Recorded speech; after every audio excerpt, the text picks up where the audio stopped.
Iran पर Israel द्वारा की जा रही जो अंधाधुंध बमबारी है या जो टारगेटेड हत्याएं हैं, उसने न सिर्फ पूरे क्षेत्र में तनाव और बढ़ा दिया है, बल्कि वहां पर फंसे भारतीयों पर भी संकट और गहरा हो गया है। एक और बात है कि वहां पर फंसे जो भारतीय हैं वो मजबूर होकर सरकार से मदद की गुहार कर रहे हैं, लेकिन मोदी सरकार ने अभी तक हिदायतें और छोटे मोटे कदम उठाने के अलावा कोई ठोस बड़ा निर्णय नहीं लिया है। यह अस्थिरता, याद रखिएगा, सब कुछ विनाश कर देगी, इसलिए इसको जितनी जल्दी समाप्त किया जाए उतना अच्छा होगा। और इस तनाव को कम करने के लिए भारत को एक सकारात्मक भूमिका निभानी ही चाहिए। लेकिन क्या भारत खुलकर शांति बहाल करने के लिए बोलेगा, या हम एक बार फिर से अपनी नैतिक जिम्मेदारी से मुंह मोड़ लेंगे, जैसा कि हम आजकल हाल के दिनों में करते आए हैं? याद ही होगा आपको 12 जून 2025 संयुक्त राष्ट्र यूनाइटेड नेशंस में गाजा युद्ध विराम पर मतदान से हमने अलग रहने का निर्णय किया।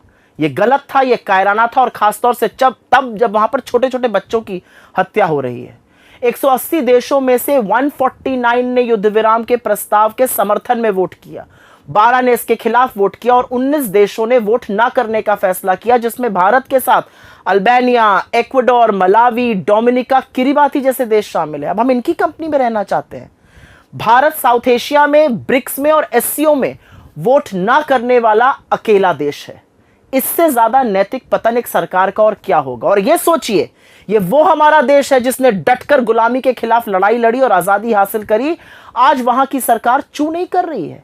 ये हमारी विदेश नीति पर भी बहुत बड़ा प्रहार है, क्योंकि इतिहास साक्षी है कि इंडिया हमेशा से फिलिस्तीन के साथ मजबूती से खड़ा हुआ है। 1974 में भारत फिलिस्तीन मुक्ति संगठन को मान्यता देने वाला पहला गैर अरब देश बना था।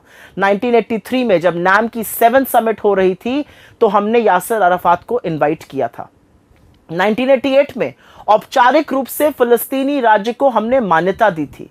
हमने हर बार विश्व में कहीं भी हो रहे अन्याय के खिलाफ मजबूती से आवाज उठाई है, और इसलिए भारत ने आजादी के बाद अपनी एक पहचान बनाई थी। वो पहचान असल में दुनिया की नैतिक धुरी है, सही और गलत का अंतर है। पर आज कायर सरकार और कायर नेतृत्व उस इतिहास को मटिया मेट कर रहे हैं। अब भारत इजराइल के आगे नतमस्तक है।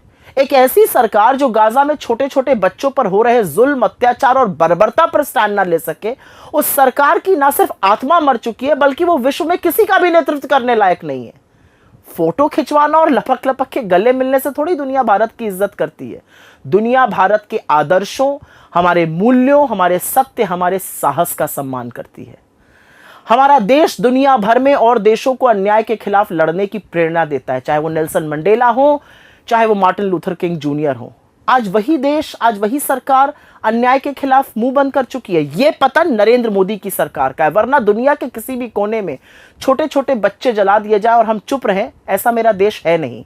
लेकिन आज हमारे देश की बागडोर, आज मेरे देश की बागडोर एक कायर के हाथ में है। इस देश की नीतियां वो लोग बना रहे हैं जो नैतिक दिवालियापन का शिकार हैं। हमें गाजा में युद्ध विराम के पक्ष में वोट करना चाहिए था, और हमें ईरान और इजराइल के बीच में हिंसा और तनाव को खत्म करने के लिए हर संभव प्रयास करना चाहिए।